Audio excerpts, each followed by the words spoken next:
All right, you guys, welcome back to the channel. Kai LaVale once more. Thanks for all the love and support. Really appreciate it.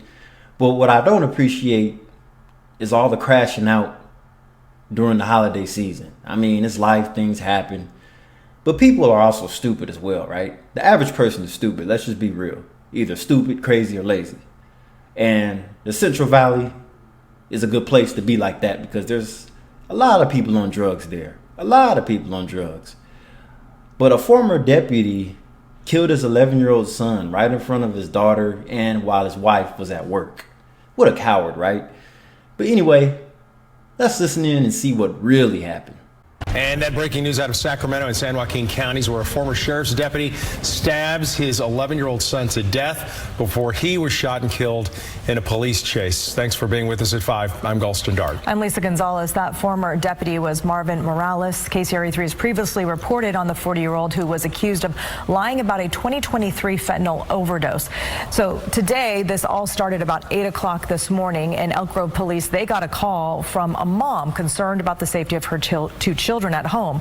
Officers say they found an 11-year-old boy stabbed at that home. That boy later died at the hospital. A 6-year-old girl was also there and was not physically hurt. Okay, so the mother called the police because she was suspicious that he might do something to one of them. So that sparks concern right there. So sooner or later, he was willing to do something to himself, the children, or even her. So pretty much everybody in this household was in danger. Authorities say that Morales left and there was a chase down Interstate 5 that ended in a shooting with Sacramento County deputies on I-5 near Highway 12. Morales was taken to the hospital where he died. The CHP is now in charge of the investigation from the highway. They're calling this a tragedy. Yeah, it certainly is a very tragic event. The allegations that have come forward, and we mourn with the community who is mourning at this time as well. And we have live team coverage on the story. Michelle Bandor's in the neighborhood where the child was stabbed. We begin with KCRA3's Jason Mark, who is live along I-5 where that former deputy was shot and killed. Jason? And Lisa, we have seen some movement here in the last couple of minutes. A wrecker just showed up, which usually indicates that this investigation out here is starting to wrap up whenever that wrecker comes to the scene.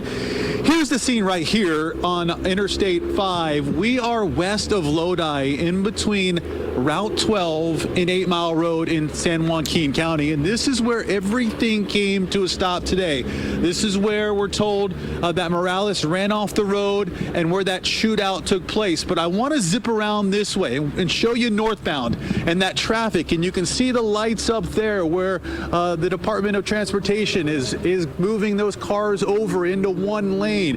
30 miles up that way is where this thing all started, on Interstate 5 in the Pocket area. That's where officers were canvassing for Morales in his car.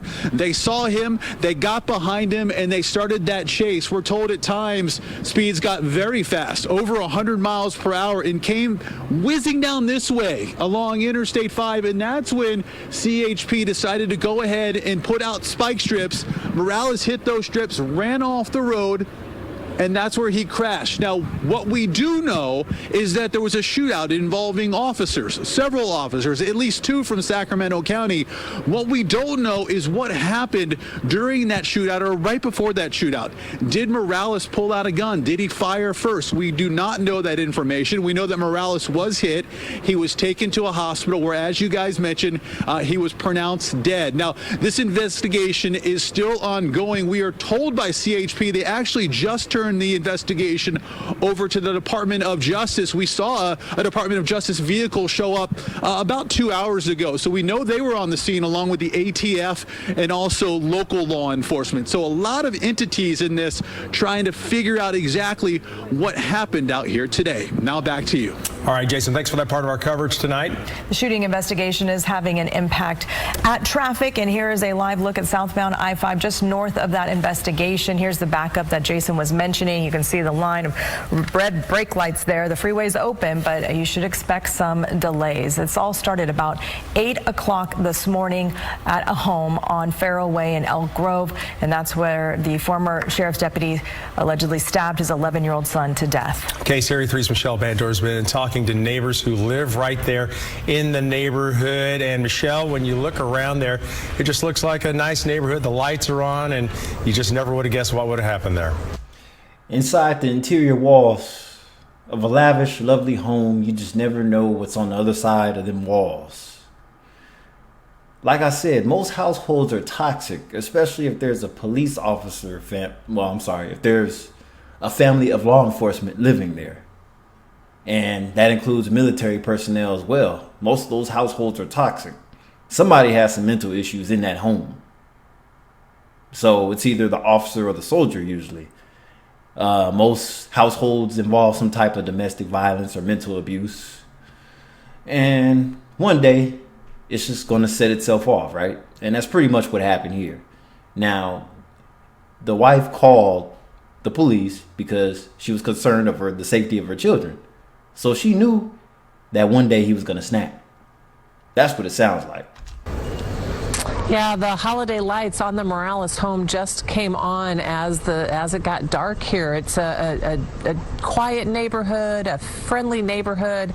Everyone here seems to know each other and they look out for each other. And the crime scene investigation is over here at the house. But there are so many questions that remain for detectives, for family, for friends, as to why a father is suspected of killing his own son.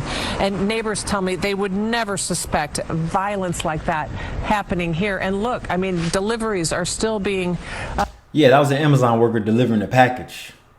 The only person that's going to be able to retrieve that is either the wife or the daughter, being that both the son and the father are now deceased. It's always in the suburbs where these events always take place. More commonly than in a hood, a bad neighborhood. It's more likely to happen in a suburb.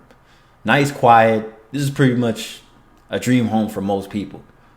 This is the American dream right here that's pretty much gone away. A lot of people wish they could get into a mortgage with a nice house like this, but that's off the tables for most.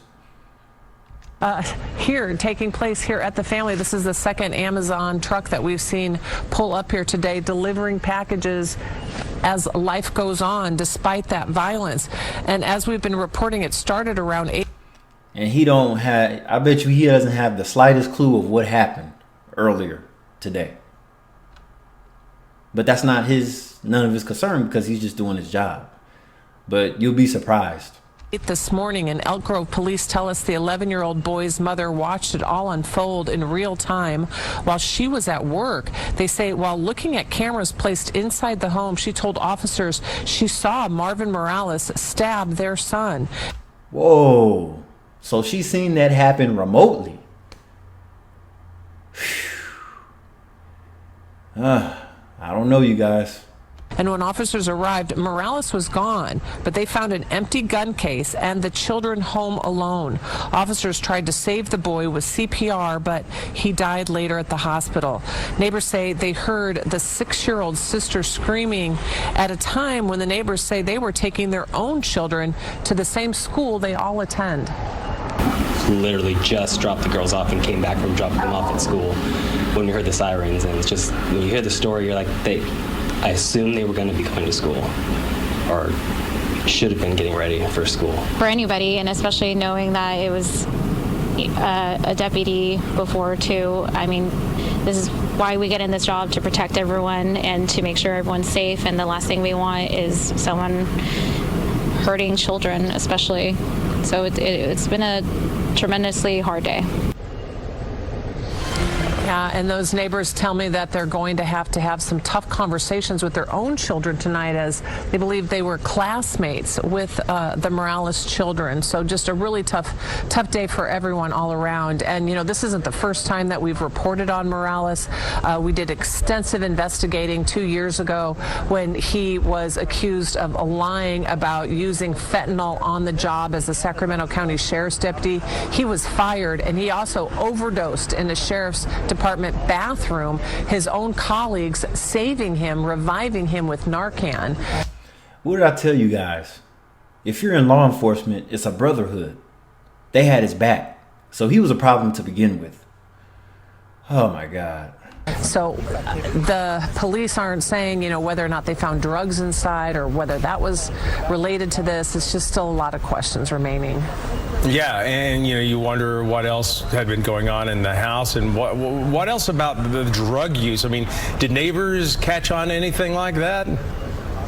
Yeah, we talked to neighbors about that, and interestingly enough, Chris Gallegos, who I interviewed, he just found out about the whole drug overdose and being fired from the department by watching our news. Other neighbors say they happened to come across it a couple of months ago and watched the body-worn cameras of that entire incident and never really confronted Morales about that. One neighbor said, how do you bring that up in conversation? And they said he never really behaved like he was on some type of drug. So again, just shocking, so many questions, just a mystery here as to what happened.